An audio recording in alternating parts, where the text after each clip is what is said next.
Good morning.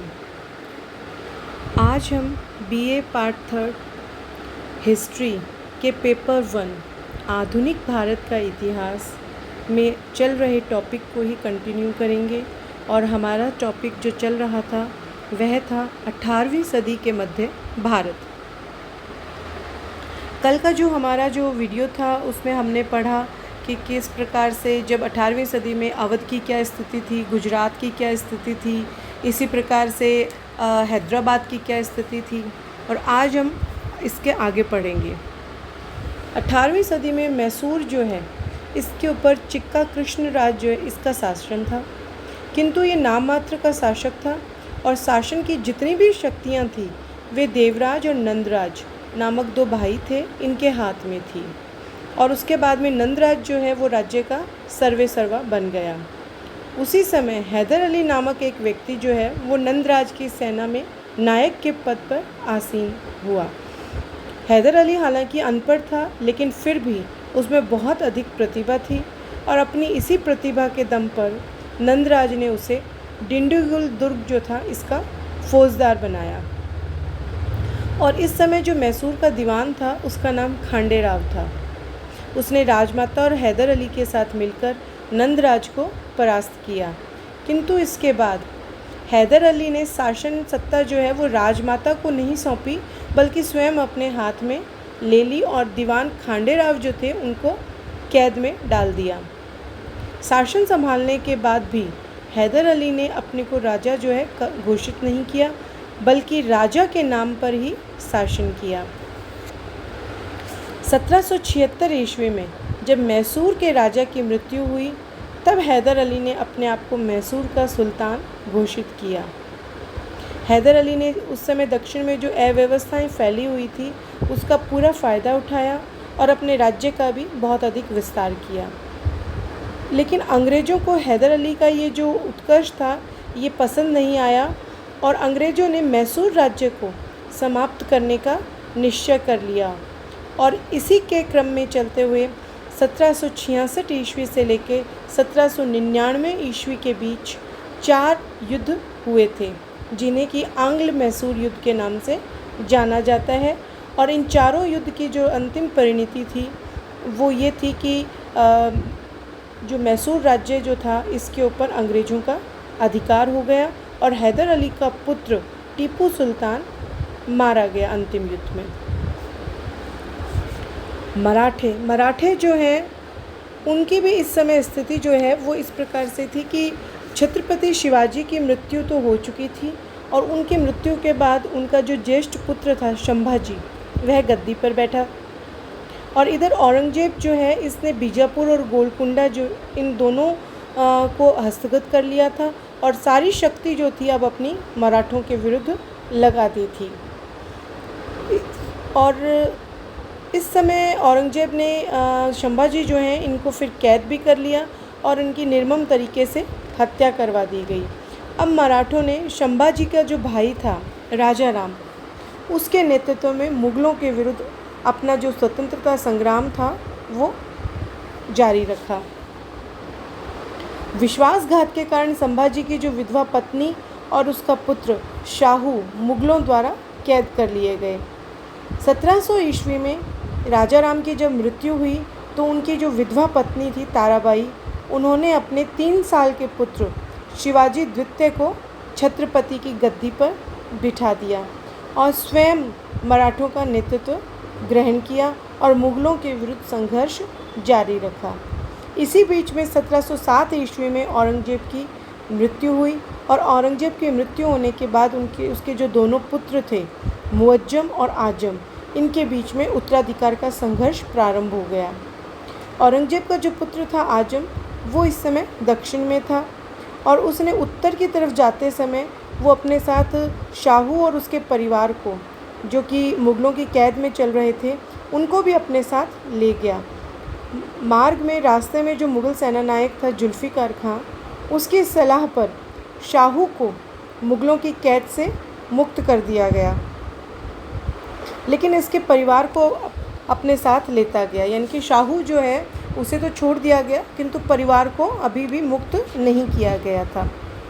और शाहू को जब छोड़ा गया तो शाहू महाराष्ट्र की तरफ गया, और जब वो महाराष्ट्र पहुंचा तो रास्ते में ही महाराष्ट्र यानी कि पहुंचते पहुंचते उसके पास एक बहुत अच्छी सेना जो है वो बन गई थी।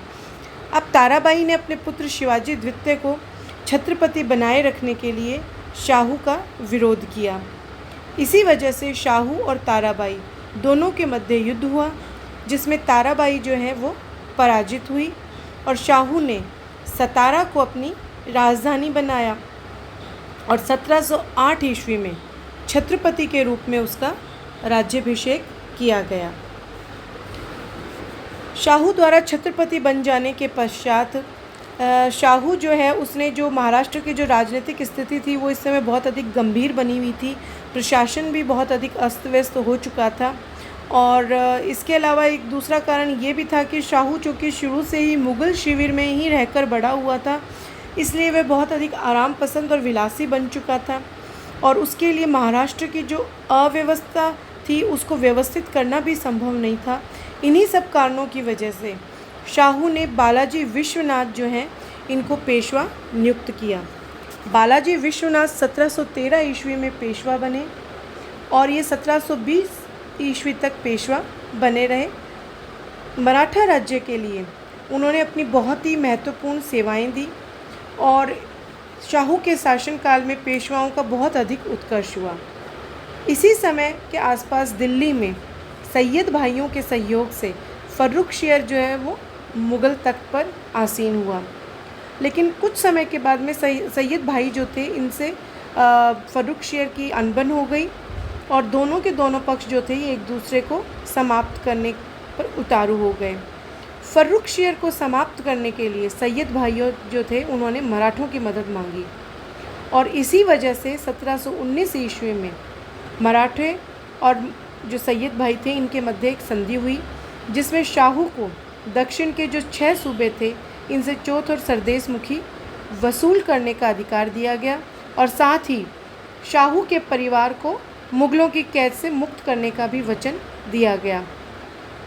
इसके बाद में बालाजी विश्वनाथ अपनी सेना लेकर सैयद भाइयों की सहायता के लिए दिल्ली गए, जहां फर्रुखशियर को गद्दी से उतार कर मार डाला गया और रफ़ी-उद-दरजात जो है इसे मुग़ल बादशाह बनाया गया और नए सम्राट ने 1719 ईस्वी की जो संधि हुई थी उसे स्वीकार किया और इस संधि के अनुरूप शाही फरमान जारी किए। इस प्रकार मराठों की ये जो दिल्ली यात्रा थी ये बहुत अधिक महत्वपूर्ण सिद्ध हुई, क्योंकि ये संधि तो महत्वपूर्ण थी, इसके साथ ही दिल्ली की इस यात्रा के फलस्वरूप मराठों को मुग़लों की जो वास्तविक स्थिति थी उसका भी ज्ञान हो गया।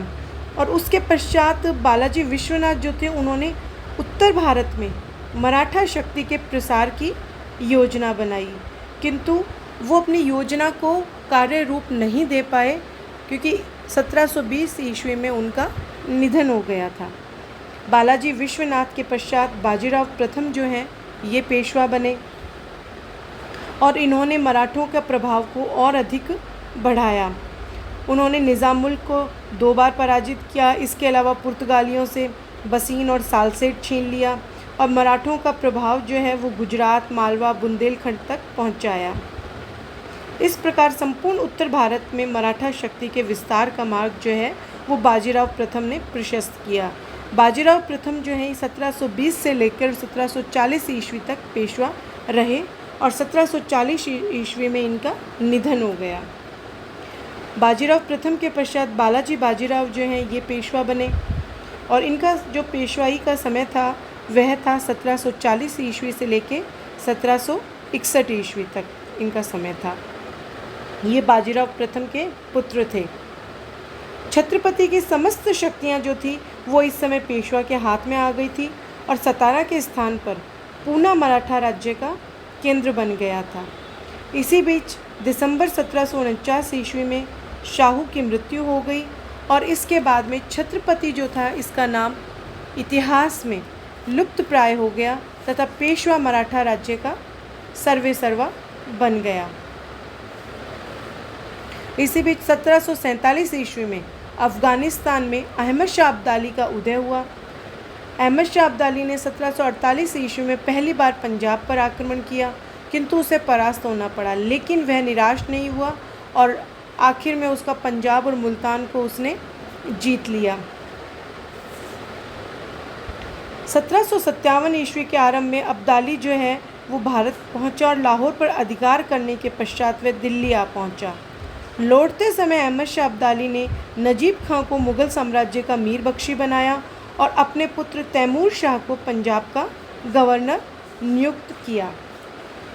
जिस समय अब्दाली मुग़ल सम्राट पर अपना प्रभाव जमाने में लगा हुआ था, मुग़ल साम्राज्य की सुरक्षा का भार लेने वाले मराठा सरदार जो थे वो राजस्थान के शासकों से धन बटोरने में लगे हुए थे।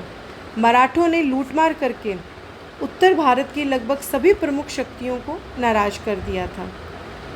इधर मराठा सरदार रघुनाथ राव जो थे उन्होंने नजीब खां को बंदी बना लिया, परंतु होलकर के अनुरोध पर बाद में उसे मुक्त कर दिया गया था। और ये जो कार्रवाई थी मराठों के लिए बहुत ही आत्मघाती सिद्ध हुई। इसके पश्चात मराठों ने लाहौर पर भी धावा बोलकर तैमूर शाह को वहाँ से खदेड़ दिया। ऐसे में नजीब खां ने अब्दाली से सहायता मांगी और इस बीच में मराठों और अब्दाली की सेना के मध्य कुछ युद्ध हुए थे, जिसका कि मराठों की तरफ से नेतृत्व सिंधिया, होलकर इत्यादि ने किया था, किंतु वे असफल रहे। अब्दाली के हाथों बार बार मराठे जो हैं उनकी हार होने की वजह से पेशवा बालाजी बाजीराव जो हैं वो बहुत अधिक दुखी हुए और उन्होंने अपने चचेरे भाई सदाशिव राव भाऊ को एक विशाल सेना के साथ दिल्ली की ओर भेजा। इस अभियान का जो औपचारिक नेतृत्व था वो पेशवा के बड़े पुत्र विश्वास राव को सौंपा गया। सदाशिव राव भाऊ जो हैं उनमें उतनी कूटनीतिक योग्यता नहीं थी। इस समय सूरजमल जाट जो है उनको छोड़कर मराठों की जो ये जो लूटमार की नीति थी, इस वजह से इनको छोड़कर बाकी सब लोग जो है उनकी सहानुभूति अब्दाली के साथ थी। अब्दाली की कूटनीति के कारण भारत के अधिकांश मुस्लिम शासक जो थे वो अब्दाली के साथ हो गए और इन सब की परिणति जो है वो पानीपत के युद्ध के रूप में देखने को मिलती है। यह युद्ध 14 जनवरी 1761 में लड़ा गया था और इस युद्ध में मराठे जो हैं उनकी बहुत ही करारी हार हुई थी और इसमें उनको बहुत अधिक हानि उठानी पड़ी थी। मराठों की ये जो पराजय थी इसके फलस्वरूप पेशवा बालाजी बाजीराव जो है उनको बहुत अधिक आघात पहुंचा और जून 1761 ईस्वी में उनका निधन हो गया। पेशवा की मृत्यु के बाद मराठा सरदारों पर नियंत्रण रखने वाला कोई नहीं रहा और सब अपने अपने स्वार्थों में लग गए थे। इसमें हालांकि कोई संदेह नहीं है कि मराठों ने अपेक्षाकृत कम समय में अपनी शक्ति को दोबारा से इकट्ठा किया और 1769 में 1759 ईस्वी में उन्होंने पुनः नर्मदा को पार किया और राजपूत राजाओं, रोहिल्लों, जाटों आदि से कर वसूल किया और बाद में सिंधिया कुछ समय के लिए मुग़ल सम्राट का संरक्षक भी रहा, किंतु फिर भी वे उत्तर भारत की राजनीति में अपना स्थायी प्रभाव जमाने में सफल नहीं हो पाए। पानीपत के ये जो युद्ध था इसने जहां मराठा शक्ति को ज़बरदस्त धक्का लगा, वहीं लड़खड़ाते हुए मुग़ल साम्राज्य का भी एक तरह से अंत हो गया। भारत की जो प्रमुख शक्ति थी मराठा, इनके पराभव ने अंग्रेज़ों का मार्ग सरल बना दिया, जिस पर चलकर वे भारत में अपने साम्राज्य का निर्माण